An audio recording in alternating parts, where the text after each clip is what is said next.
Swayam Prabha. Digital India. Educated India.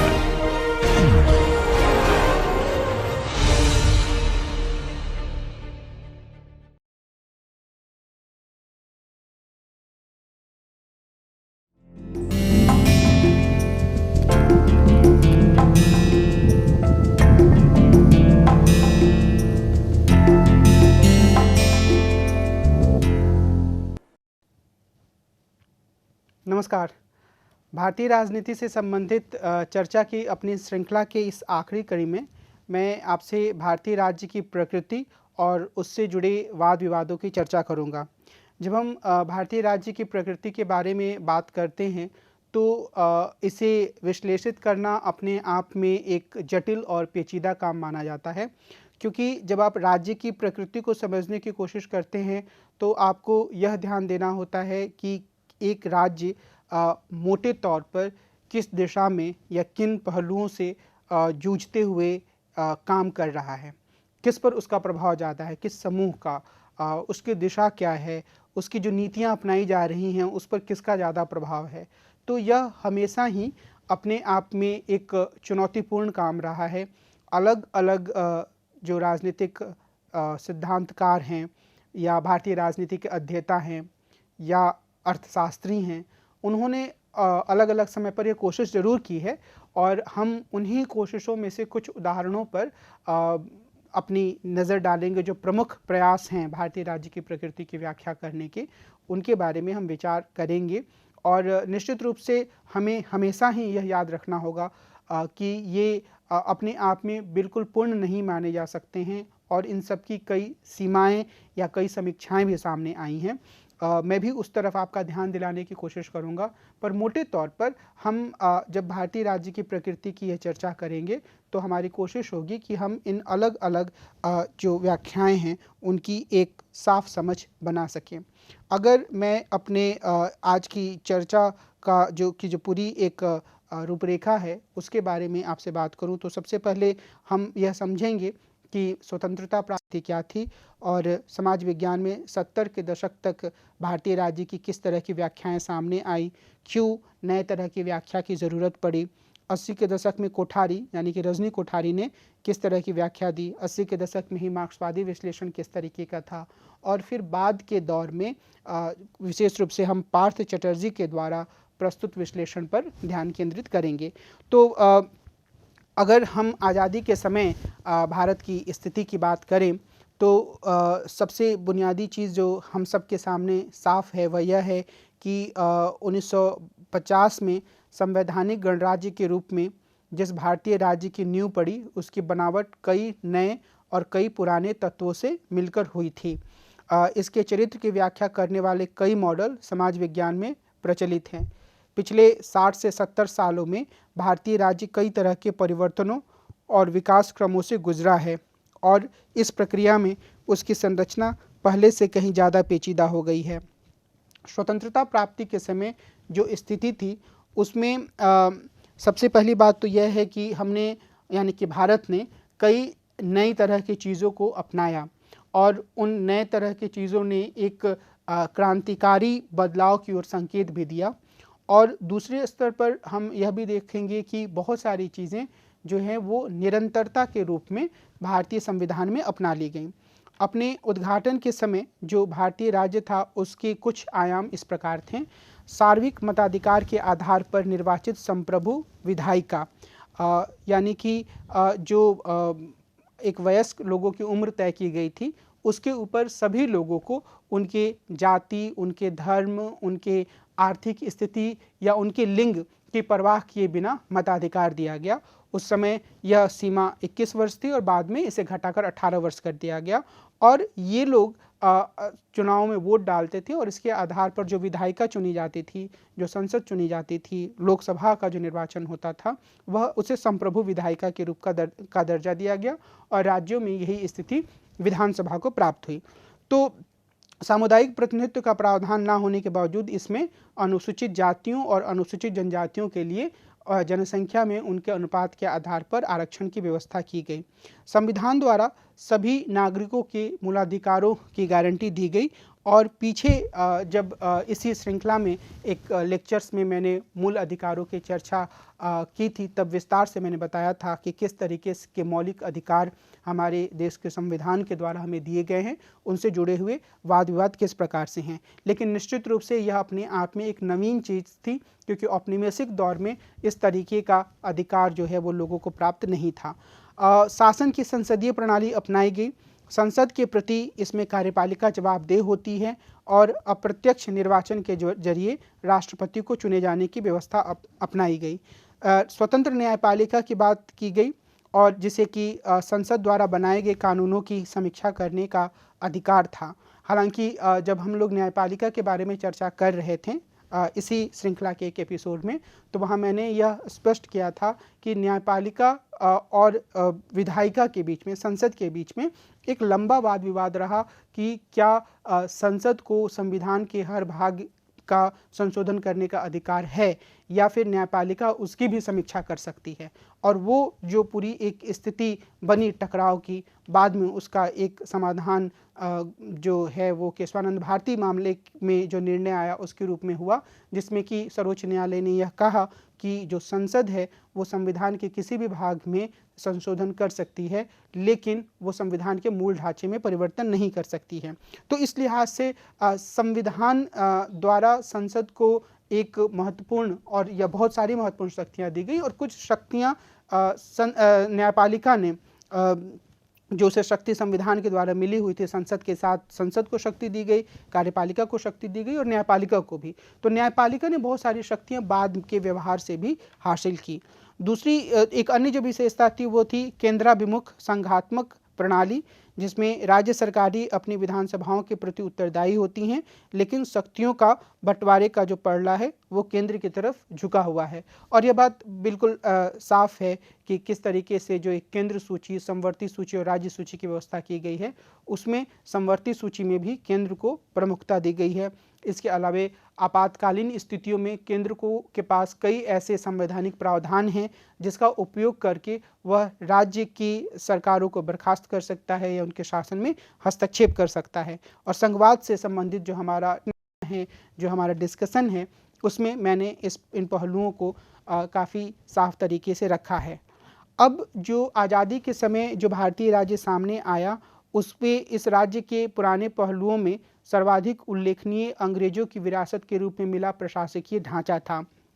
आज़ाद भारत का आकार औपनिवेशिक भारत के मुकाबले काफ़ी बड़ा था, क्योंकि जो देसी रियासतें थीं वो भी इसमें सम्मिलित हो चुकी थीं। अंग्रेज़ों के ज़माने में जिस ICS के हाथों में प्रशासन की बागडोर रहती थी, उसी तर्ज पर IAS यानी कि इंडियन एडमिनिस्ट्रेटिव सर्विसेज का गठन किया गया। साथ ही में अंग्रेज़ों के ही नमूने पर PCS प्रांतीय प्रशासनिक सेवा भी बनाई गई। मुख्य प्रशासनिक इकाई भी जिले को ही बनाया गया और पहले की ही तरह एक IAS अफसर को जिले की कानून व्यवस्था कायम रखने और वैकासिक कार्य की देखरेख करने की जिम्मेदारी दी गई। इस अफसर को जिले का मुख्य राजस्व अधिकारी या कलेक्टर तो होना ही था, साथ ही वो मुख्य न्यायाधिकारी या जिला मजिस्ट्रेट भी था। और ये जो मुख्य न्यायाधिकारी, खैर जुडिशरी की एक अलग व्यवस्था थी, पर इन्हें कई बार DM या डिस्ट्रिक्ट मजिस्ट्रेट भी कहा जाता है। और जो जुडिशरी लोअर लेवल की जुडिशरी होती है वो कई अन्य मामलों को, जो फौजदारी और दीवानी मामले होते हैं, उससे संबंधित होते हैं। तो कुछ मामले जो थे वो DM को एक सर्वोच्च अधिकारी के रूप में देके उन्हें दिया गया और वहाँ पर एक न्यायपालिका की जो व्यवस्था है वो भी कायम हुई और वो अलग तरीके के मामलों को देखती है। तो न्यायपालिका में भी सर्वोच्च न्यायालय, उच्च न्यायालय और फिर जिला स्तरीय न्यायालयों की व्यवस्था की गई। लेकिन ये जो पूरी व्यवस्था जो जिला मजिस्ट्रेट की थी, वह एक कॉलोनियल लीगेसी से ही हमारे पास आ रही थी। और यह भी उल्लेखनीय है कि फौजदारी और दीवानी कानून भी अंग्रेज़ों वाला ही रहा, चाहे वो इंडियन पिनल कोड हो, चाहे वो CRPC हो, वो सभी के सभी अंग्रेज़ों के समय में जैसे चल रहे थे वैसे ही उन्हें स्वीकार किया गया। उच्च न्यायालयों और जिला अदालतों ने अंग्रेज़ों द्वारा स्थापित कानूनी परंपराओं और रिवाजों का पालन करना जारी रखा। यहाँ तक कि वनों के मामले में भी जो कानून था जिसकी काफ़ी आलोचना होती थी, 1927 के इंडियन फॉरेस्ट एक्ट, उसको भी कायम रखा गया। संविधान में बाकायदा इसका प्रावधान किया गया। इसमें जो पूरी स्थिति थी उसमें नई बात केवल सर्वोच्च न्यायालय की स्थापना और नई संवैधानिक प्रणाली में उसकी विशेष स्थिति थी। अंग्रेजों द्वारा प्रदत्त फौज का पेशेवर और गैर राजनीतिक चरित्र सुरक्षित रखा गया। उसकी बागडोर पहले की ही तरह राजनीतिक नेतृत्व के हाथों में रखी गई। तो एक तरीके से ये जो पूरा वर्णन मैंने आपके सामने रखा, उसका जो एक साफ अर्थ उभर कर सामने आता है वह यह कि अपने संविधान के साथ हमने यानी कि भारत ने एक नए तरह के जीवन में प्रवेश किया, जहाँ पर नागरिकों को और समूहों को कई अधिकार दिए गए और जो शासन की व्यवस्था थी उसको जवाबदेह बनाने के लिए कई प्रावधान किए गए। स्वतंत्र न्यायपालिका की स्थापना की गई। इसके साथ ही बहुत सारी चीज़ें जो पुरानी व्यवस्था थी उससे भी ली गई या उसको भी जारी रखा गया और कई बार उसकी भी आलोचना की जाती रही है। बहरहाल अगर हम समाज विज्ञान में 70 के दशक तक भारतीय राज्य की व्याख्याओं पर ध्यान दें तो हमें कुल मिलाकर 4 तरह की व्याख्याएं देखने को मिलती हैं। ये मोटे तौर पर एक वर्गीकरण है। कोई दूसरा विद्वान आकर इसमें इक्का दुक्का और व्याख्याओं को जोड़ सकता है, लेकिन मैं यह बताना चाह रहा हूँ कि इस तरह की व्याख्याओं को कुल 4 भागों में बांटा जा सकता है। पहली व्याख्या आधुनिकीकरण के उदारवादी सिद्धांत के पैरोकारों की थी। भारतीय प्रयोग को सराहना और उम्मीद के साथ देखते हुए इन विद्वानों की मान्यता थी कि जैसे जैसे लोकतांत्रिक संवैधानिक प्रणाली का विकास होगा वैसे वैसे बुद्धि संगत प्रशासनिक और निर्णय प्रक्रिया के प्रभाव में जातिगत, धार्मिक और जातीय निष्ठाओं की जगह आधुनिक नागरिकता के कदम जमते चले जाएंगे। तो इसका मतलब यही है कि एक तो समझ थी कि भारत उस तरीके से नहीं है, भारत में जाति का प्रभाव है, भारत में एक तरीके से पुरातनपंथी सोच का भी प्रभाव है, धार्मिकता का प्रभाव है, जातीयता के आधार पर सोच का प्रभाव है, लोग क्षेत्रीय सोच पर के साथ जुड़े हुए हैं। तो जिस तरह की शासन व्यवस्था भारत ने अपनाई है, एक आधुनिक उदारवादी लोकतांत्रिक शासन व्यवस्था, भविष्य में वो एक ऐसी स्थिति ला सकती है जिससे कि भारत एक ज़्यादा ऐसे लोगों का ज़्यादा देश बन जाए जहाँ पर जो नागरिक हैं वो बुद्धिसंगत तरीके से विचार करें। अब ऐसे कई विद्वान काफ़ी निराश हुए जबकि भारत में इस तरह की स्थिति नहीं दिखी। कई सारे विद्वानों ने भारत के विखंडित होने की भी परिकल्पना प्रस्तुत की, क्योंकि उन्हें यह लगा कि एक ऐसा देश आधुनिकतावादी लोकतांत्रिक व्यवस्था को नहीं संभाल सकता है जहाँ की जनसंख्या पुरातनपंथी है, जहाँ इतनी ज़्यादा विविधता है, जहाँ इतने सारे मामलों पर लोगों की अलग अलग राय है और यह राय सिर्फ राय के रूप में नहीं है बल्कि वह बहुत गहरे अंतर्विरोध के रूप में है। हालांकि हम सब जानते हैं कि भारत ने इस तरह की जो भविष्यवाणियाँ थी उनको धत्ता बताया और एक देश के रूप में अपने अस्तित्व को कायम रखा। जो दूसरी व्याख्या आई वह आधुनिकीकरण के सिद्धांत से प्रवाहित हुई, लेकिन इसके साथ ही यह भारतीय समाज की बेहतर समझ से जुड़ी हुई थी। इसके पैरोकार मानते थे कि जातिगत और धार्मिक संरचनाएं नष्ट होने के बजाय आधुनिक राज्य की संस्थाओं में अपनी जगह बनाएंगी, उसकी ज़रूरतों के मुताबिक खुद को बदलेंगी और इस प्रकार राजनीतिक आधुनिकता को एक नया रूप दे देंगी। और इसमें हम शुरुआती दौर में जिस तरीके का लेखन हमें रुडोल्फ के राइटिंग्स में मिलता है, जिसका जिक्र मैंने दूसरे कई अपने डिस्कशन में किया है जो इसी श्रृंखला के अंतर्गत प्रस्तुत हुए हैं,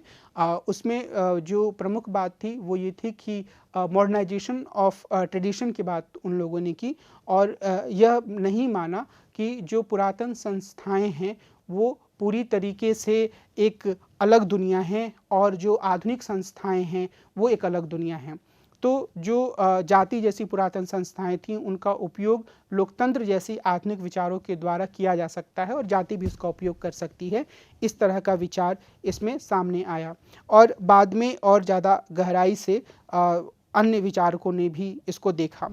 तीसरी व्याख्या मार्क्सवादियों की थी, जिसने भारतीय राज्य को जन विरोधी वर्गों के एजेंट के रूप में दिखाकर आग्रह किया कि सरकारी ताकत का दमनकारी ढंग से इस्तेमाल करना इस राज्य की प्रणालीगत विशेषता है। शुरू में मार्क्सवादियों का यह विश्लेषण राज्य के वर्ग चरित्र पर होने वाली बेजान बहस में फंस गया। 70 के दशक में उन्होंने कुछ अधिक नफासत का परिचय देते हुए यह दावा किया कि भारतीय गणराज्य का संवैधानिक रूप तो उदारतावादी लोकतंत्र जैसा है, पर उसका चरित्र यूरोपीय है या अमेरिकी राज्यों की तरह नहीं है, यूरोपीय अमेरिकी राज्यों की तरह नहीं है। इसकी वजह मार्क्सवादियों ने यह बताई कि भारतीय पूंजीपति वर्ग के पास अपना वर्चस्व स्थापित करने के लिए आवश्यक सामाजिक ताकत का अभाव है। तो ये जो एक वर्ग के आधार पर भारतीय राज्य की प्रकृति का वर्णन की जो एक प्रवृत्ति है, वह मार्क्सवादियों में काफ़ी गहरे स्तर पर रही और उसमें ज़्यादा से ज़्यादा एक रिफाइनमेंट और परिष्करणवाद के जो मार्क्सवादी हैं उनके लेखन में आता गया। लेकिन मोटे तौर पर पार्टियों के आधार पर भी राज्य की व्याख्या करने की कोशिश हुई, यानी कि अगर एक कम्युनिस्ट पार्टी है तो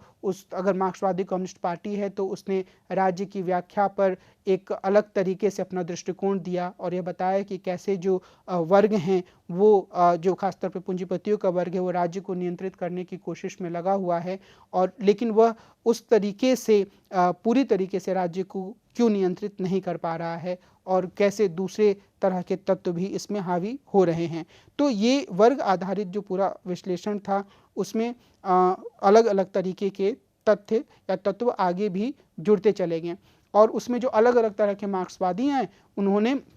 अपनी तरह से कई अन्य पहलुओं को जोड़ा। मार्क्सवादियों के बीच से जब नक्सलवादी धारा का उभार हुआ 1969 में, तो उस धारा के विमर्शकारों ने भारतीय राज्य के लोकतंत्र संबंधित दावों को पूरी तरह से खारिज कर दिया और उसे साम्राज्यवादी पूंजी का दलाल और नौकरशाही पूंजी का प्रतिनिधि करार दिया, और नौकरशाही पूंजी में उन्होंने पब्लिक सेक्टर को रखा। तो राष्ट्रीय राजनीति में सक्रिय तमाम राजनीतिक शक्तियों में केवल नक्सलवादी ही थे जिन्होंने भारतीय राज्य का तख्ता पलटने का आह्वान किया और उसके लिए एक विफल हिंसक मुहिम भी चलाई। तो यहाँ पर जैसे मैंने पहले बताया कि मार्क्सवादी दल जो थे और जो नक्सलवादी थे वो मार्क्सवादी लेनिनवाद और कुछ हद तक माओवाद से भी प्रभावित रहे और बाद में इनके भीतर माओवाद का तत्व बढ़ता गया। तो ये जो थे अपने राजनीतिक समझ के हिसाब से इन्होंने भारतीय राज्य को व्याख्यायित किया। और चौथी व्याख्या जो थी वो रजनी कोठारी के द्वारा प्रस्तुत की गई। उन्होंने संस्थागत विन्यास को समझने के लिए स्ट्रक्चरल फंक्शनल मॉडल का सहारा लेते हुए यह दिखाया कि भारत में राजनीतिक प्रणाली संस्थाओं के एक गतिशील केंद्रक के इर्द गिर्द काम करती है। कोठारी के मुताबिक प्रणाली और उसके संचालन की प्रक्रिया पर कांग्रेस का पार्टी का वर्चस्व हावी रहता है। यह प्रणाली गांव, कस्बे, शहर, जिले, प्रांत और केंद्र की परिस्थितियों में अलग अलग ढंग से काम करते हुए दो समांतर स्तरों पर प्रभावी रहती है, पार्टी के स्तर पर और सरकार के स्तर पर। और रजनी कोठारी का जो यह दृष्टिकोण था उसके विश्लेषण में यह बात भी सामने आई कि इस तरह की जो एक स्थिति होती है उसके परिणाम स्वरूप जो राजनीतिक केंद्र होता है वह अपना दबदबा कायम रख पाता है और व्यवस्था के हाशिए से उभरने वाले असंतोष को कांग्रेस पार्टी अपने तरीके से संसाधित करती है। कोठारी के मॉडल में जिस पहलू पर जोर दिया गया था वह थी गठजोड़ और सहमति निर्माण की प्रक्रिया। कोठारी का यह मॉडल प्रभावशाली था और 70 के दशक तक ऐसा लगता भी रहा कि भारतीय राज्य इसी तरीके से कार्य कर रहा है। और ये जो पूरी प्रणाली थी उसे कोठारी ने कांग्रेस सिस्टम के रूप में भी परिभाषित किया, जिसमें कि एक ऐसी व्यवस्था थी जिसमें पार्टी के भीतर ही पक्ष प्रतिपक्ष दोनों आते थे और कई बार जो बाहर से आने वाली आवाज़ें थीं, जो नए तरीके के समूहों का राजनीतिकरण हो रहा था, उन्हें भी स्पेस मिलता था और इससे कुल मिलाकर एक ऐसी व्यवस्था का निर्माण होता था जो कि आम सहमति के आधार पर काम करती थी। तो ये जो स्ट्रक्चरल फंक्शनल तरीके से रजनी कोठारी ने वर्णन दिया वह काफ़ी हद तक खास तौर पर नेहरू के दौर में भारतीय राज्य की प्रकृति या उसके काम करने के तरीकों की व्याख्या करती थी। और उसमें सबसे जो महत्वपूर्ण बात है वह यह कि जो नए तरीके के तबके आ रहे थे उनकी बात की जाती थी। अब यहाँ हम यह देखेंगे नवीन व्याख्या की आवश्यकता की तरफ जाने से पहले कि इन सभी व्याख्याओं की अपनी अपनी सीमाएं हैं। मिसाल के तौर पर कोठारी जो हैं वो इस बात की जब व्याख्या करते हैं कि एक कांग्रेस प्रणाली जैसी चीज़ थी जिसमें कि एक स्ट्रक्चरल फंक्शनल तरीके से चीज़ें काम कर रही थीं, कुछ मांगें उठती थीं, फिर उनका समाधान होता था और फिर जो भी चीज़ें होती थी वो समायोजन के साथ बातचीत के द्वारा हल की जाती रहती थी, वह अपने आप में बड़ी ही एक सीमित व्याख्या प्रतीत होती है। उसका कारण यह है कि खुद नेहरू के शासनकाल के समय यह नहीं कहा जा सकता है कि संपूर्ण भारत में कांग्रेस इस स्थिति में थी कि वह इस तरीके से स्ट्रक्चरल फंक्शनल तरीके से काम करती हो। कई राज्यों में विपक्ष की सरकारें थीं या विपक्ष बहुत ही मजबूत स्थिति में था। कम से कम 50 के दशक में ही कई महत्वपूर्ण राज्यों में विपक्ष की सरकारें बनने लगी थीं या विपक्ष राजनीति को गहरे तौर पर प्रभावित करने लगा था। 60 के दशक में आते आते कांग्रेस की कमजोरी और बढ़ी और जो कांग्रेस की नाकामी थी वो इस बात में भी थी कि वो नए उभरते हुए कई सारे राजनीतिक समूहों को या सामाजिक समूहों को अपने भीतर समाहित करने में नाकाम रहा। तो जो राम मनोहर लोहिया की राजनीति थी वो ऐसे ही तबकों पर ध्यान केंद्रित करती है जिन्हें यह लगा कि कांग्रेस के भीतर उनकी आकांक्षाओं को समाहित करने, उनकी आकांक्षाओं को स्थान देने की गुंजाइश नहीं है। तो ये कोठारी की एक बहुत बड़ी सीमा के रूप में सामने आती है कि वो एक ऐसा मॉडल प्रस्तुत कर देते हैं जिससे लगता है कि चीज़ें मोटे तौर पर सही तरीके से काम कर रही थीं और सिर्फ 70 के दशक के आखिर में आकर समस्याएं पैदा हुईं, जबकि हकीकत यह है कि ये समस्याएं शुरुआत से ही थीं और इन समस्याओं को भी इस प्रकार के किसी भी विश्लेषण में स्थान दिए जाने की ज़रूरत थी। इसके पहले जो हम लोगों ने मॉडल्स देखें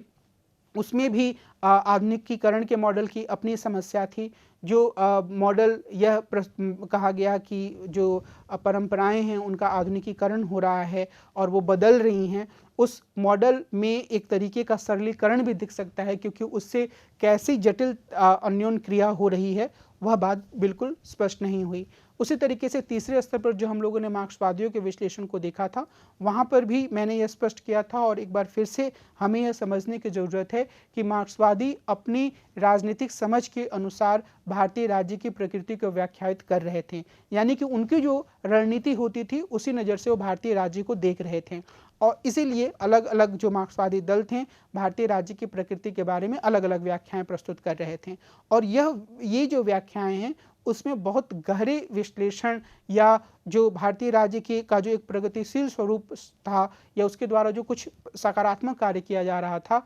उसकी पूरी उपेक्षा पर आधारित था। कम से कम जो नक्सलियों के द्वारा एक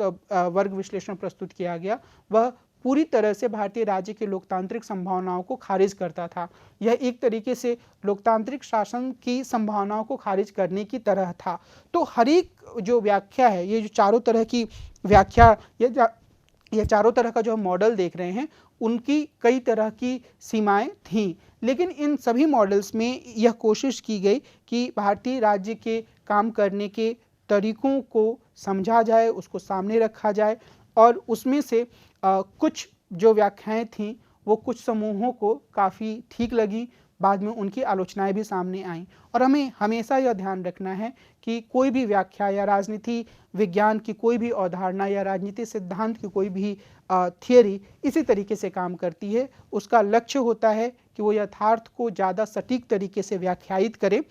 और कई बार उससे बहुत सारी चीज़ें छूटती हैं, तो जो संवाद या डिस्कशन की जो पूरी प्रक्रिया है उससे हम इसी तरीके से एक सच्चाई को हासिल करने की कोशिश करते हैं। तो ये सारे मॉडल जो 70 के दशक में आए उन्होंने एक खास परिप्रेक्ष्य से हकीकत को बयान किया जिसमें कुछ बातें थीं जो कि स्वीकार करने योग्य थीं और कई सारे पहलू थे जो इनसे छूट जा रहे थे। कुछ व्याख्या ज़्यादा सफल हुई, जैसे कोठारी की व्याख्या ज़्यादा हकीकत के करीब लग सकती है, लेकिन उसमें भी कई सारी कमियां थीं। अब जल्दी ही जो कई तरह की घटनाक्रम हुए उसके कारण से इन जो मॉडल था कोठारी का उसकी भी आलोचना होने लगी। एक तो मैंने आपको प्रमुख आलोचना बताई कि किस तरीके से ये बहुत सारी चीज़ों को छोड़ देते हैं। कांग्रेस की प्रणाली का जो एक सहमतिमूलक चरित्र कोठारी ने प्रस्तुत किया उसके बारे में यह आलोचना सामने आने लगी कि वो इसके बारे में कुछ ज़्यादा ही आश्वस्त हैं और उनमें भारतीय अभिजनों की स्वायत्तता को बढ़ा चढ़ाकर देखने की प्रवृत्ति है। यानी कि वो ये मान रहे हैं कि भारतीय अभिजन इतने उदार हैं कि वो नए तरह की मांगों या नई तरह की जो एक आकांक्षाएं आ रही हैं उनको स्थान दे सकते हैं। साथ ही वे आर्थिक और सामाजिक परिवर्तन को क्रमिक विकास के परिप्रेक्ष्य में ही देख रहे हैं। यह भी एक आलोचना सामने आई। दरअसल कोठारी ने भी अपनी तरफ से 70 के दशक में उभरे जुझारू विपक्षी आंदोलन, उनके खिलाफ चलाई गई दमनकारी प्रक्रिया, आपातकाल और फिर कांग्रेस की पराजय की रोशनी में अपने मॉडल की पुनरीक्षा शुरू कर दी। और मुझे ये उम्मीद है, चूँकि अलग अलग एपिसोड्स में यह बात सामने आई है और आप लोग पहले से भी इस बात को जानते होंगे कि 70 का दशक काफ़ी उथल पुथल से भरा दशक था।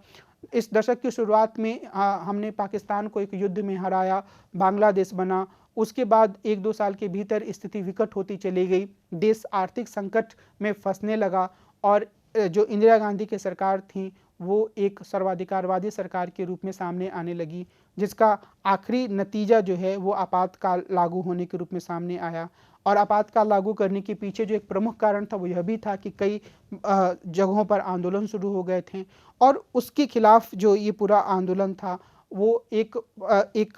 सकारात्मक दिशा में लगा। आंदोलन के प्रभाव को उसने दिखाया जब कांग्रेस पार्टी की हार हुई आपातकाल के बाद हुए चुनावों में। तो ये सारे जो घटनाक्रम हुए उसमें कई विद्वानों ने भारतीय लोकतंत्र, भारतीय राज्य की जो स्थिति थी या उसकी जो समीक्षा थी उसको नए सिरे से आरंभ कर दिया और इसमें कोठारी भी सम्मिलित थे।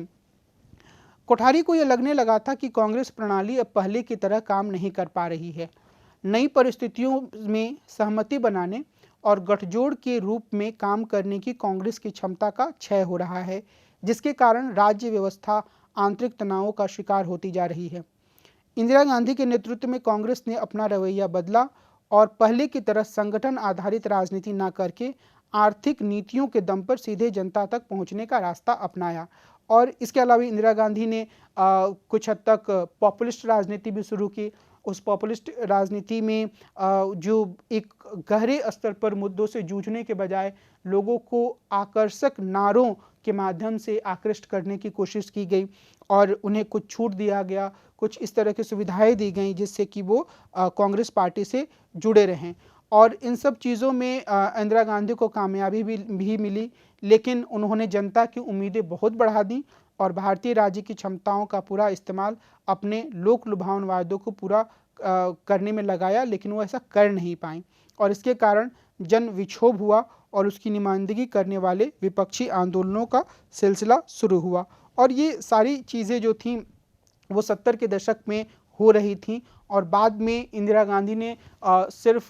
पॉपुलिस्ट मेजर्स को ही नहीं अपनाया, बल्कि कई बार ऐसा लगता है कि वो एक मेजोरिटेरियन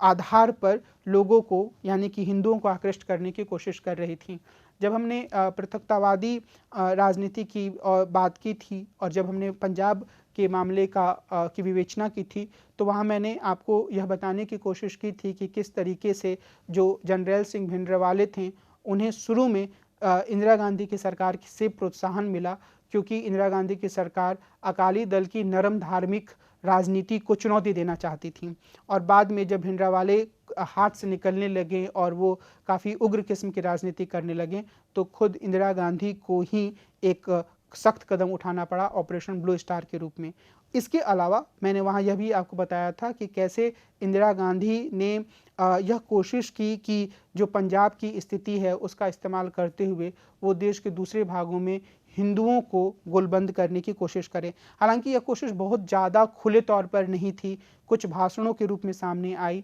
लेकिन निश्चित रूप से इंदिरा गांधी की राजनीति की दिशा इस ओर बढ़ रही थी। अब 80 के दशक में जब ये सारे बदलाव हो रहे थे तो रजनी कोठारी ने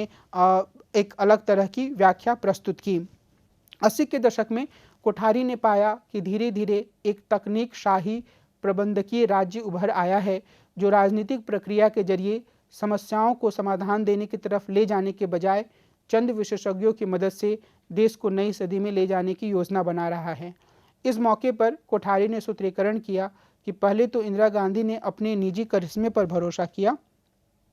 अपनी राजनीति के लोक लुभावनवादी या पॉपुलिस्ट चरित्र से भारतीय राज्य के बहुलवादी चरित्र का क्षय किया। फिर उनके बेटे राजीव गांधी के नेतृत्व में लोकतंत्र को अभियोजनोन्मुख, प्रौद्योगिकी परस्त, विकृत और विविधता विरोधी बना दिया गया। यानी कि ये इलिटिस्ट होता गया, ये टेक्नोलॉजी पे बहुत ज़्यादा डिपेंडेंट हो गया, या डिस्टॉर्टेड हो गया, और एक तरीके से जो एक विविधता होती है, अलग अलग तरह की आवाज़ें आती हैं, यह उसके खिलाफ भी चला गया।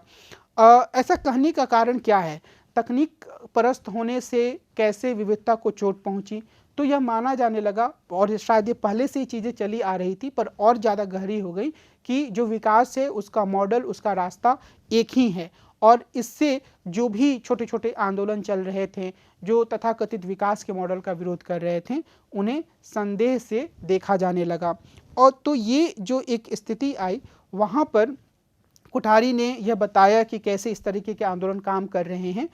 लेकिन उन्होंने यह निष्कर्ष भी निकाला कि आज का भारतीय राज्य राष्ट्र निर्माण के अगले चरण की ओर तो संक्रमण कर रहा है, पर ना तो वह अपने संस्थागत क्षरण को रोक पा रहा है, और ना ही नई संस्थागत संरचना करने में समर्थ है। कोठारी यह मानते हैं कि भूमंडलीकरण की प्रक्रिया ने इन विकृतियों में इजाफा किया है। तो ये कोठारी का जो मुख्य चिंता थी, वह संस्थागत क्षरण की थी। और संस्थागत क्षरण से यहाँ पर तात्पर्य यह है कि जो भारतीय राज्य की जो एक क्षमता थी लोगों का विश्वास अर्जित करने की, या लोकतांत्रिक तरीके से मुद्दों को सामने लाने और उसका समाधान करने की, उसमें लगातार कमी होती जा रही। पूंजी के प्रभाव के तहत भारतीय राज्य ने अपनी लोक हितकारी नीतियों को त्याग दिया। वर्तमान भारतीय राज्य को गरीबों, वंचितों और हास्याकृत तबकों की कोई फिक्र नहीं है, और विशेष रूप से भूमंडलीकरण के दौर में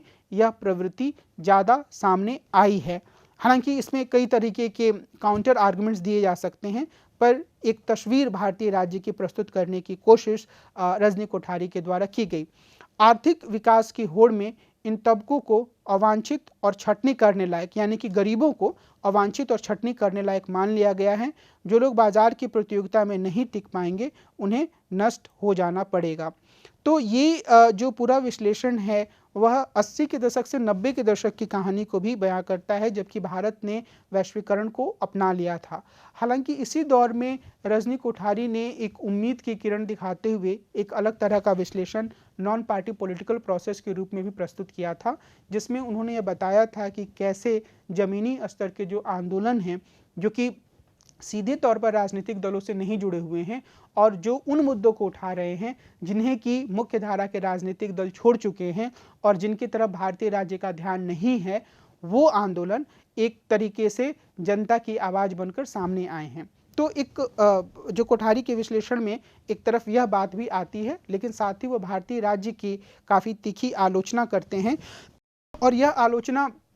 80 के दशक से आगे बढ़ते हुए 90 के दशक में भारतीय राज्य की जो पूरी एक प्रवृत्ति उभरी,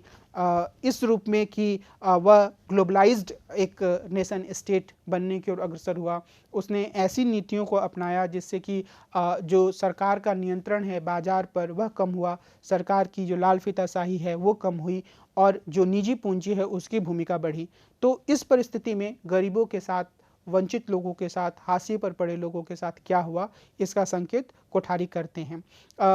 और बाद के समय में इसमें कुछ हद तक बदलाव भी देखने को मिलता है, जिसके बारे में हम बात करेंगे जब हम पार्थ चटर्जी की विश्लेषण की बात करेंगे, जो कि उन्होंने 1990 या 2000 के दौर में किस तरीके से भारतीय राज्य काम कर रहा है उसको बताते हुए दिया है। 80 के दशक में मार्क्सवादी विश्लेषण पर हम अभी बात करेंगे। 70 और 80 के दशक के घटनाक्रम के कारण कई विश्लेषकों ने भारतीय राज्य के बारे में अपने पुराने विचार बदले। हरित क्रांति के गर्भ से निकले धनी किसानों, ग्रामीण पूंजीपतियों की बढ़ती हुई राजनीतिक ताकत और मंझोली व दलित जातियों की प्रबल होती गुलबंदी ने उन्हें अपनी प्रस्थापनाओं पर नए सिरे से सोचने के लिए मजबूर किया। मार्क्सवादियों ने अपने विश्लेषण को और समृद्ध किया। उन्होंने पूंजीपतियों, धनी किसानों और अधिकारी तंत्र को 3 प्रभुत्वशाली वर्गों के रूप में चिन्हित करके दिखाया कि उनके बीच होड़ और गठजोड़ की प्रक्रिया उस राजनीतिक स्पेस में चल रही है जिसकी बागडोर अपेक्षाकृत स्वायत्त भारतीय राज्य के हाथों में हैं। और इस संदर्भ में प्रणव वर्धन का जो विश्लेषण है उसे एक महत्वपूर्ण स्थान प्राप्त है। प्रणव वर्धन ने दिखाया कि कैसे जो 3 वर्ग हैं वो एक तरीके से प्रभुत्वशाली वर्ग की श्रेणी में आते हैं। उन्होंने बताया कि भारतीय राज्य को प्रभुत्वशाली वर्ग की श्रेणी में सम्मिलित विविध वर्गों से सापेक्षिक स्वायत्तता मिली हुई है। उन्होंने भारतीय राज्य के अपने अध्ययन में शासक वर्ग जैसे मानक शब्दों का प्रयोग नहीं किया, इसके बजाय उन्होंने डोमिनेंट प्रोप्राइटरी क्लासेस शब्द का प्रयोग किया। इसमें प्रणव वर्धन ने औद्योगिक पूंजीपतियों, अमीर किसानों और पेशेवर लोगों या प्रोफेशनल्स को सम्मिलित किया, जिसमें वाइट कॉलर जॉब वाले नागरिक और सैन्य अधिकारी थे। अब ये जो डोमिनेंट प्रोप्राइटरी क्लासेस है उसमें जब वो ये 3 वर्गों को सम्मिलित करते हैं तो आगे उन्होंने ये भी कहते हैं कि भारतीय संदर्भ में इन वर्गों में विविधता है और इनके हितों में टकराव भी है। इसके कारण इनकी तुलना औद्योगिक देशों के बुर्जुआ और उसके धड़ों से नहीं की जा सकती। प्रणव वर्धन के अनुसार भारत का अर्ध सामंती खेतिहर मोटे तौर पर गायब हो चुका है। किसानों और प्रोफेशनल हर किसी के संदर्भ में ये वर्ग जाति की अंतर्क्रिया का उल्लेख करते हैं और वो ये बोलते हैं कि जब किसान सब्सिडी पाने के लिए खुद को अपनी जाति के लोगों के साथ गुलबंद कर रहे हैं तो वो एक तरीके से अपने वर्ग और अपनी जाति को मिलाकर अपने हितों को सामने लाने के लिए काम कर रहे हैं। उसी तरीके से शहरी क्षेत्रों में नौकरियां प्रतियोगिता का क्षेत्र बन चुकी हैं, जिसमें कि हर एक जाति के लोग एक तरीके से प्रतियोगिता कर रहे हैं। और यहाँ पर जो ये पूरी व्याख्या है उसको एक अन्य तरीके से भारतीय राज्य के कार्य को प्रस्तुत करने के लिए सुदीप्त कविराज ने एक मॉडल प्रस्तुत किया। जो मार्क्सवादी मॉडल था उसको थोड़ा और रिफाइंड तरीके से उन्होंने प्रस्तुत करने की कोशिश की। इसमें उन्होंने यह बताया कि पूंजी के ताकतों के द्वारा की गई पैसिव रिवोल्यूशन के चलते पश्चिम में पूंजीपति वर्ग के नेतृत्व में स्थापित क्लासिकल लोकतंत्र स्थापित हुआ था उससे भारतीय मॉडल भिन्न है। अब यहाँ पर ये जो पैसिव रिवोल्यूशन की बात है वह इस बात से संबंधित है कि जो क्रांति होती है वह पूर्ण नहीं होती है, बल्कि उसके स्थान पर कुछ ऊपरी या सतही परिवर्तन या सुधार हो जाते हैं। तो ये ग्रामसी से लिया गया शब्द है और ये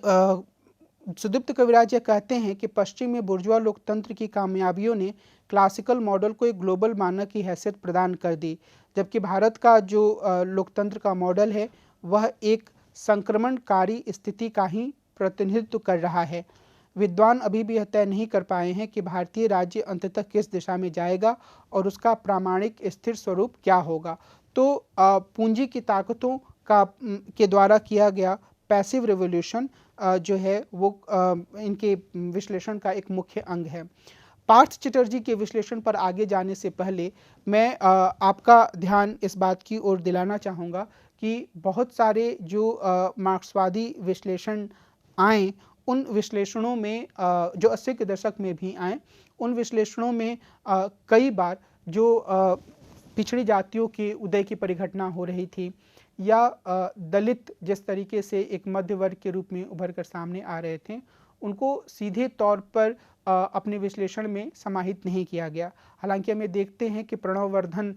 एक इशारा जरूर करते हैं कि किस तरीके से जाति और वर्ग के बीच अन्योन्य क्रिया हो रही है, चाहे वो प्रोफेशनल्स की बात हो या फिर अमीर किसानों की बात हो। लेकिन इस विश्लेषण में जो एक स्थान मिलना चाहिए था जाति के कारक को, उसकी उपेक्षा की गई। दूसरी जो महत्वपूर्ण बात है वह इस बात से भी जुड़ी हुई है कि जो कई तरह के मार्क्सवादी समूह थे जो ज़मीनी स्तर पे काम कर रहे थे, ग्रामीण क्षेत्रों में काम कर रहे थे, वहाँ भी उन्होंने वर्ग की अवधारणा के आधार पर ही समाज को और भारतीय राज्य की गत्यात्मकता को समझने की कोशिश की और वो यह चाहते थे कि जो एक राजनीतिक चेतना है वो किसानों के भीतर आए, किंतु वह राजनीतिक चेतना एक वर्ग के रूप में आए। तो ये एक मुख्य कमी रही यहाँ पर। हालांकि इसके साथ यह भी सच है कि जो पैसिव रिवोल्यूशन का कॉन्सेप्ट सुदीप्त कविराज के द्वारा इस्तेमाल किया गया वह भारतीय राज्य की दिशा के बहुत ज़्यादा क्रांतिकारी तरीके से परिवर्तित या तय ना होने की व्याख्या करता है कि आखिर भारतीय राज्य क्रांतिकारी तरह से हर तरह के बदलाव क्यों नहीं कर पाया जब देश को आज़ादी मिली उस वक्त, बल्कि वह कुछ ऊपरी सुधारों तक या कुछ सुधारों तक ही क्यों सीमित रह गया। तो ये एक पहलू है जो कि इस तरीके के मार्क्सवादी विश्लेषण में सामने आता है। आगे हम पार्थ चटर्जी के विश्लेषण को देखेंगे। पार्थ चटर्जी का विश्लेषण इसलिए महत्वपूर्ण है क्योंकि उन्होंने अपने लेखन के माध्यम से भारतीय राज्य या भारत में जो नागरिकों का समूह है उसके राज्य के साथ जुड़ाव की एक अलग तरह की व्याख्या प्रस्तुत की है। भारतीय राज्य की प्रकृति के संदर्भ में हाल फिलहाल के लेखन में पार्थ चटर्जी द्वारा प्रस्तुत राजनीतिक समाज की संकल्पना और उसके माध्यम से भारतीय राज्य किस तरीके से हाशिए पर पड़े अपने समुदायों को एक तरीके से नियंत्रित करने या उन्हें नियंत्रण में रखने की कोशिश कर रहा है, उसकी जो व्याख्या है वह काफ़ी महत्वपूर्ण हो जाती है। पार्थ चटर्जी हमारे देश के जाने माने समाज वैज्ञानिक हैं और उन्होंने अपने लेखन के माध्यम से औपनिवेशिक भारत के इतिहास या आज़ादी के बाद के दौर में भारत की स्थिति को समझने के लिए कई महत्वपूर्ण सूत्र उपलब्ध कराए हैं। चटर्जी की जो पुस्तक है the politics of govern reflections on popular politics in most of the world, इसमें उन्होंने भारतीय संदर्भ में भी कई उदाहरणों पर विचार किया है और बाद के अपने लेखन में भी जो पॉलिटिकल सोसाइटी की अपनी संकल्पना है उसको वो ज़्यादा साफ तरीके से प्रस्तुत करने की कोशिश करते हैं। चटर्जी यह बताते हैं कि हमारे देश में जो जनसंख्या है उसमें या जितने लोग हैं उसमें एक तरीके से उन्हें दो भागों में बांटा जा सकता है। एक को सिविल सोसाइटी कहा जाता है और दूसरे को पॉलिटिकल सोसाइटी वो कहते हैं। वो ये कहते हैं कि सिविल सोसाइटी के बारे में यह माना जाता है, कोई ज़रूरी नहीं है कि सिविल सोसाइटी ऐसा करती हो, पर यह माना जाता है कि जो सिविल सोसाइटी के लोग हैं वो कानूनों का पालन करते हैं और सिविल सोसाइटी के लोग में पढ़े लिखे होते हैं, उनके पास प्रॉपर्टी होती है कुछ हद तक और वो अलग अलग तरह की बातों जो समाज में चल रही होती हैं उनके बारे में एक अच्छी समझ भी रखते हैं। तो कुल मिलाकर जो ये सिविल सोसाइटी का कॉन्सेप्ट है उसमें हम पढ़े लिखे मध्य वर्गीय लोगों को सम्मिलित कर सकते हैं जिनके पास जीविका का साधन होता है या जो अपना बिजनेस चलाते हैं या उन्हें जो वास्तविक अर्थों में जो संविधान में अधिकार दिए गए हैं उन अधिकारों का वो उपयोग कर पाते हैं और उनके पास ये क्षमता होती है। तो अगर हम संविधान के हिसाब से देखें तो हम यह पाएंगे कि हिंदुस्तान में हर किसी को नागरिक की स्थिति दी गई है। इसी चर्चा के शुरुआत में मैंने बताया कि हर किसी को वोट डालने का अधिकार है और हर किसी के पास कुछ बुनियादी या कुछ मौलिक अधिकार हैं। लेकिन जो चटर्जी की संकल्पना है उसमें उनका यह कहना है कि जनसंख्या का एक बड़ा हिस्सा ऐसा भी है जो कि एक तरीके से गैर कानूनी रूप से जीवन जीने के लिए अभिशप्त है, क्योंकि उसके पास कोई साधन नहीं होता है। तो वो एक तरीके से जब भी वो अपनी जीविका को हासिल करने के लिए काम करता है तो वह काम गैर कानूनी कार्यों के दायरे में चला जाता है। मिसाल के तौर पर उन्होंने उदाहरण दिया एक ऐसी झुग्गी का जहाँ पर जिस ज़मीन पर लोग रह रहे हैं उस ज़मीन पर सरकार का नियंत्रण होना चाहिए क्योंकि वो सरकारी ज़मीन है और कई बार जो बिजली वो लेते हैं कटिया मारकर वो भी हो सकता है कि गैरकानूनी के दायरे में ही आए क्योंकि उसके लिए सीधे तौर पर मीटर लगाकर बिजली बिल नहीं दिया जाता है। और ऐसे ही बहुत तरह के उदाहरण वो देते हैं उस कॉलोनी के संदर्भ में और हम ऐसे बहुत सारे उदाहरण पा सकते हैं दूसरे कई अन्य चीज़ों का के बारे में विचार करते हुए। जैसे मैंने अपने काम में वनों में रहने वाले समुदायों के संदर्भ में खासतौर पर जिनके पास उनके ज़मीन का पट्टा नहीं होता है इस संकल्पना का प्रयोग किया और भी कई लेखकों ने इस तरीके से ही चीज़ों को समझने की कोशिश की। लेकिन जो हमारे काम की अभी यहाँ पर महत्वपूर्ण बात है वो यह है कि जो राज्य है वो यह चाहता है कि ये जो समूह हैं वो उसकी गवर्नमेंटलिटी या जो प्रशासकीयता है उसके प्रभाव में ही रहें, यानी कि उन्हें हमेशा ही एक ऐसी स्थिति में वो समूह ना आए कि उन्हें लगे कि राज्य से वो कोई उम्मीद नहीं कर सकते हैं और उनके पास बगावत करने के अलावा कोई और रास्ता नहीं है। तो राज्य अपना एक कल्याणकारी चेहरा भी सामने रखता है, पर वो वास्तविक अर्थों में कल्याणकारी नहीं माना जा सकता है, क्योंकि वो एक तरीके से बार्गेनिंग पर आधारित होता है। चूँकि जो पॉलिटिकल सोसाइटी के समूह होते हैं, जिनके पास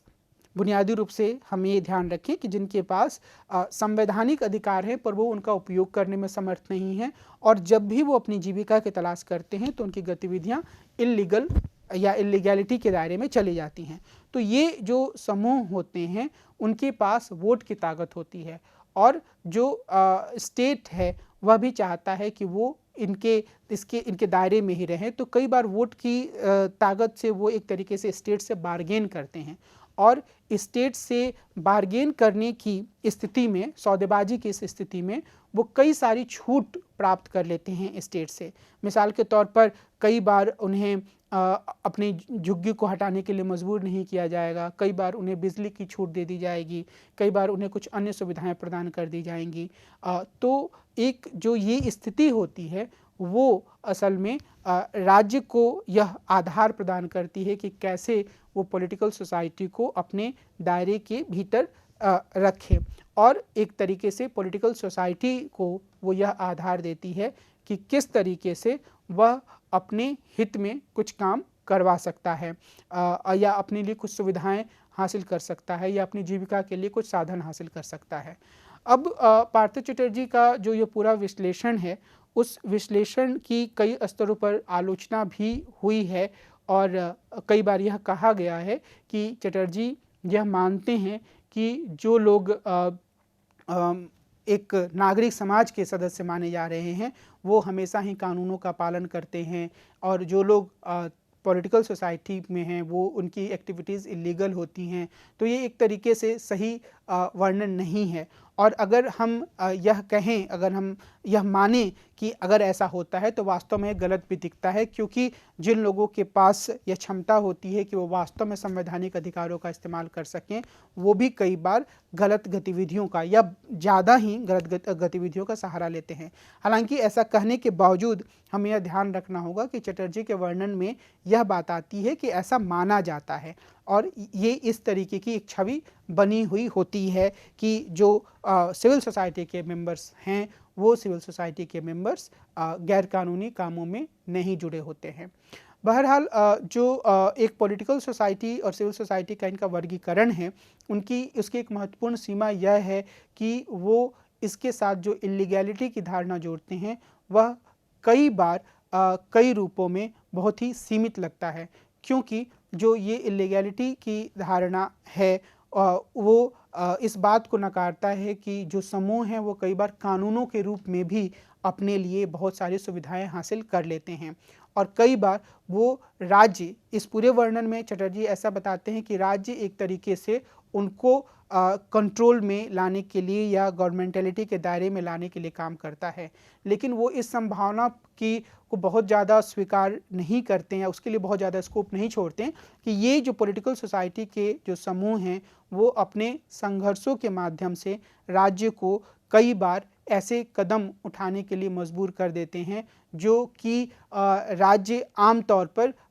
उन्हें देना नहीं चाहता है, और फिर भी वो अपने संघर्षों के माध्यम से ऐसी चीज़ों को हासिल करते हैं। मिसाल के तौर पर मैंने अपने काम में यह दिखाने की कोशिश की है कि किस तरीके से आदिवासी समूहों ने इस बात के लिए राज्य को मजबूर किया कि वो न सिर्फ वन अधिकार कानून 2006 को पारित करे, बल्कि बहुत सारे प्रगतिशील तत्वों के साथ पारित करे। तो ये जो चटर्जी का वर्णन है, बाद में उसमें उन्होंने कई और पहलुओं को जोड़ने की कोशिश की, पर एक जो मुख्य आधार है इसका, वह एक ऐसे राज्य की तस्वीर प्रस्तुत करता है जहाँ पर राज्य इस बात के लिए सक्रिय है कि वो अलग अलग समूहों को, जो पॉलिटिकल सोसाइटी से जुड़े हैं, जो अपनी जीविका के लिए संघर्ष कर रहे हैं, जिनके पास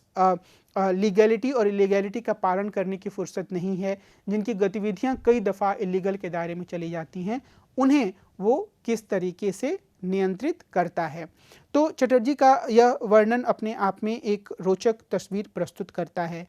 अब जब 2014 के चुनाव हुए और 2014 के चुनावों के बाद अगर हम भारतीय राज्य की प्रकृति के बारे में लेखन की बात करें तो उसमें भी चटर्जी की एक अन्य पुस्तक आई एम द पीपल का नाम लिया जा सकता है, जिसमें चटर्जी ने पॉपुलिज्म के उभार के आधार पर या पॉपुलिज्म का सहारा लेने के माध्यम से जो नरेंद्र मोदी की सरकार है या नरेंद्र मोदी या भारतीय जनता पार्टी की जो लोकप्रियता है उसको सामने लाने की कोशिश की है। मोटे तौर पर पॉपुलिज्म को हम इस रूप में समझ सकते हैं कि जो बुनियादी मुद्दे हैं, जो उनके गहरे विश्लेषण या उनके अस्थायी समाधान के बारे में विचार करने की जगह नारेबाजी के शक्ल में मुद्दों को रखना, बहुत अति सरलीकृत रूप में मुद्दों को रखना और लोगों को अपने उन नारों के से बांध लेना, आकर्षित कर लेना। और ये जो एक प्रवृत्ति होती है वो सिर्फ नारों की ही बात नहीं है, बल्कि कई बार वो कुछ कदमों के रूप में भी सामने आ सकती है। यानी कि अगर आप किसी समुदाय को बहुत ही शिक्षा के संबंध में बहुत अच्छा प्रावधान नहीं देते हैं और एक चुनाव के समय आप घोषणा करते हैं कि आप चुनाव के बाद उन्हें लैपटॉप दे देंगे, ये एक उदाहरण है, तो ये अपने आप में एक पॉपुलिस्ट मेजर माना जा सकता है जो लोगों को काफ़ी आकर्षक लग सकता है, लेकिन वो इस मुद्दे यानी कि शिक्षा के मुद्दे की जो गहनता है, जो उसके साथ जुड़ी समस्या है, उसको दूर नहीं करता है। जो शायद अच्छे विश्वविद्यालयों को बनाने से जो फीस है उनको कम करने के साथ साथ अच्छे लाइब्रेरीज़ को बनाने से, सभी छात्र छात्राओं को हॉस्टल्स देने से सामने आ सकता है। तो तात्पर्य यहाँ पर ये है कि जो पॉपुलिस्ट पॉलिटिक्स है, उस पॉपुलिस्ट पॉलिटिक्स में मुद्दों की गहनता में जाकर उनका विश्लेषण नहीं किया जाता है, उनका दीर्घकालिक या स्थायी समाधान खोजने की कोशिश नहीं की जाती है, और बल्कि कुछ मोटे सुझाव देकर, कुछ सतही सुझाव देकर या कुछ आकर्षक नारे देकर लोगों को आकर्षित करने की कोशिश की जाती है। तो चटर्जी इसी अर्थ में इस पूरी परिघटना की व्याख्या करने की कोशिश करते हैं कि ये जो एक मौजूदा समय में भारतीय राज्य है उसमें इस तरह के पॉपुलिस्ट नारों की हम भरमार देख सकते हैं। हालांकि अन्य कई ऐसे मुद्दे हैं जो भारतीय राज्य के संदर्भ में के विश्लेषण के संदर्भ में एक चुनौती के रूप में सामने आते हैं। जैसे मैंने पहले कहा कि जब हम भारतीय राज्य का विश्लेषण कर रहे होते हैं तो सिर्फ सरकार की दिशा ही उस विश्लेषण का भाग नहीं बनती है, बल्कि उसमें जो राज्य के अलग अलग अंग हैं उनके भी विश्लेषण की ज़रूरत पड़ती है। और उस अंग में के विश्लेषण में कुछ कोशिशों में इन पहलुओं को समेटने की कोशिश की गई। कुछ विश्लेषणों में ये दावा किया गया कि वो ऐसा कर रहे हैं। मिसाल के तौर पर मार्क्सवादी विश्लेषण में खासतौर पे जो पार्टियों के द्वारा प्रस्तुत की गई, या फिर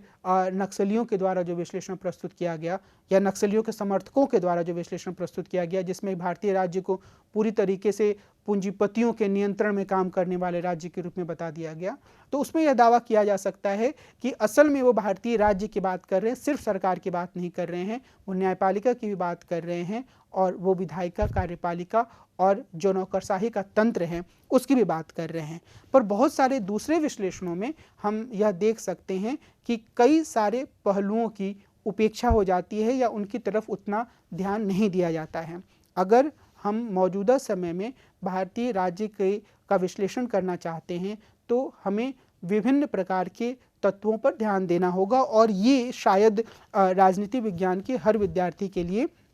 एक चुनौती के रूप में भी है। मिसाल के तौर पर हमें इस बात पर ध्यान देना होगा कि जो सरकार काम कर रही है उसकी जो नीतियां तय हो रही हैं उस पर किस समूह का ज़्यादा प्रभाव दिखता है। उससे पहले ये भी सवाल आएगा कि हम भारतीय समाज को किन समूहों में बटा हुआ देखते हैं। क्या फिर उसमें यह सवाल भी आना चाहिए कि क्या हम यह मानते हैं कि हाशिए के समूह अपने अधिकारों का ज़्यादा जोरदार तरीके से मांग कर पाए हैं। अब इसमें अगर इस सवाल के बरक्स हम कई सारे विश्लेषणों को देखें तो हमें कई कमियां नज़र आएंगी। मिसाल के तौर पर जो दलितों के उभार या फिर ओबीसी के उभार की पूरी परिघटना है उसकी व्याख्या पूरी तरीके से पॉलिटिकल सोसाइटी की अवधारणा का उपयोग करते हुए नहीं की जा सकती है, वह सिर्फ आंशिक व्याख्या ही प्रस्तुत कर पाता है। तो इस दूसरे सवाल के साथ एक तीसरा सवाल भी यह जुड़ सकता है कि क्या मौजूदा भारतीय राज्य अल्पसंख्यक समूहों के प्रति ज़्यादा उदार तरीके से या ज़्यादा कठिन रूप में काम कर रहा है। इसके साथ यह सवाल भी आएगा कि क्या भारतीय राज्य के जो विविध अंग हैं, खास तौर पे इसमें हम सम्मिलित कर सकते हैं न्यायपालिका को, कि क्या उसके कार्य की पद्धति, उसके निर्णयों की दशा और दिशा ऐसी है कि उसे हम एक खास तरीके से व्याख्यायित कर सकें। क्या हम उसकी व्याख्या लोकतंत्र के संरक्षक के रूप में कर सकते हैं। उसी संदर्भ में हमारे सांसदों, विधायकों या जो विधायिका के सदस्य हैं, उनके कार्यप्रणाली पर भी ध्यान देना होगा। तो यह अपने आप में एक बहुत ही जटिल प्रश्न है। उसके साथ ही जैसे हम लोगों ने जाति और वर्ग की राजनीति का डिस्कशन किया था, तो उसमें वर्ग के संदर्भ में भी सवाल आएंगे कि जो अलग अलग वर्ग भारतीय समाज के हैं, खासतौर पे मध्य वर्ग और जो पूंजीपति वर्ग हैं, उसका जो काम करने का तरीका है, उसका जो रास्ता है, वह किस दिशा में जाता है। तो इस तरीके से ऐसे बहुत तरह के पहलू हैं जिन्हें कि एक विश्लेषण में समेटते हुए हम वास्तविक रूप में भारतीय राज्य की जो प्रकृति है उसकी व्याख्या कर पाएंगे। आमतौर पर यह एक अत्यंत दुष्कर कार्य है और बहुत सारे विद्वान कुछ पहलुओं के विश्लेषण के आधार पर इस बात की व्याख्या करने की कोशिश करते रहे हैं कि भारतीय राज्य की प्रकृति को किस रूप में व्याख्यायित किया जा सकता है। और इस प्रकृति को व्याख्यायित करने के संदर्भ में वे राज्य और जनसंख्या के विविध समूहों की अंतर्क्रिया पर भी ध्यान देते रहे हैं। यह जो पूरी परिघटना है, शायद उसका विश्लेषण 70 के दशक में या 60 के दशक में ज़्यादा आसान था, जब कांग्रेस प्रणाली जैसी किसी परिघटना के आधार पर चीज़ों की व्याख्या की जा सकती थी। लेकिन बाद के दौर में चूँकि अलग अलग तरह के समूह सामने आने लगे, जिस आदर्श रूप में संस्थाओं से काम करने की उम्मीद की गई थी, संस्थाएं उस आदर्श रूप से अलग हटने लगी, तो बाद के समय में इस तरीके से भारतीय राज्य की प्रकृति का विश्लेषण एक दुष्कर कार्य बन गया है। मैंने आज की इस पूरे प्रेजेंटेशन में कोशिश यह की कि भारतीय राज्य की प्रकृति के बारे में जो कुछ प्रमुख व्याख्याएं हैं, उनको संक्षिप्त रूप में आपके सामने रख सकूं। और मुझे लगता है कि कुछ और ऐसे प्रयास हैं जिन्हें इस पूरे विश्लेषण में सम्मिलित किया जा सकता था, लेकिन समय की सीमा को देखते हुए मैंने कुछ विशिष्ट प्रयासों की तरफ ही आपका ध्यान दिलाया। और मुझे ये उम्मीद है कि इसके बाद आप इन पहलुओं पर और ज़्यादा गहरा अध्ययन करेंगे और आप ये समझने की कोशिश करेंगे कि अगर हम संपूर्ण भारतीय राज्य की दशा और दिशा को समझना चाहते हैं तो उसे किस तरीके से देखा जा सकता है, उसे किस तरीके से समझा जा सकता है, और विभिन्न विद्वानों ने जो इस प्रकार की कोशिशें की हैं उसकी सीमाएं क्या क्या हैं। ये जो आज का एपिसोड है वह भारतीय राजनीति, भारतीय शासन व्यवस्था से संबंधित एक लंबी श्रृंखला का आखिरी एपिसोड है, और मुझे यह उम्मीद है कि इस पूरी श्रृंखला से मैं आपको भारतीय राजनीति से जुड़े कुछ महत्वपूर्ण पहलुओं से परिचय करा पाया हूँगा। कई ऐसे पहलू हैं जिन पर और ज़्यादा विस्तार से बात की जा सकती है, या कहा जा सकता है कि उस पहलू पर उतने गहराई से विचार नहीं हुआ या उसे वो इस पूरे सिलेबस में स्थान नहीं मिल पाया। लेकिन इसके बावजूद जो कोशिश रही है वो ये कि संविधान और संविधान के प्रमुख प्रावधान, कुछ प्रमुख संस्थाओं, राजनीतिक दलों, सामाजिक आंदोलनों और वैश्वीकरण के संदर्भ में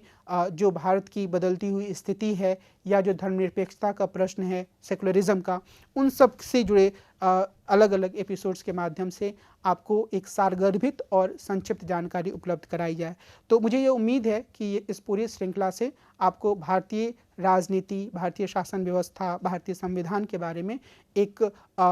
सामान्य समझ बनाने में मदद मिलेगी, और इससे आपको यह प्रेरणा मिलेगी कि आप इन विषयों से जुड़े कुछ अन्य महत्वपूर्ण पुस्तकों को पढ़ें और अपनी समझ को और ज़्यादा अपने व्याख्यान को मैं यहीं समाप्त करूंगा। और मुझे यह उम्मीद है कि आपको यह पूरी श्रृंखला रोचक और ज्ञानवर्धक लगी होगी। नमस्कार।